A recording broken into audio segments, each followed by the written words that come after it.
Vamos lá, atenção. Uma oficina foi tomada por um incêndio no início da tarde de ontem, isso foi no Alto Vale do Itajaí. Mais um incêndio. Será que esse foi criminoso? Vamos lá, reportagem, vai pra tela.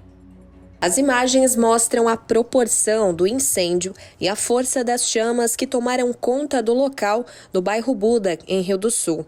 Um morador de uma casa que fica ao lado da oficina ouviu estalos de madeiras e, quando viu o fogo, acionou o 15º Batalhão do Corpo de Bombeiros Militar.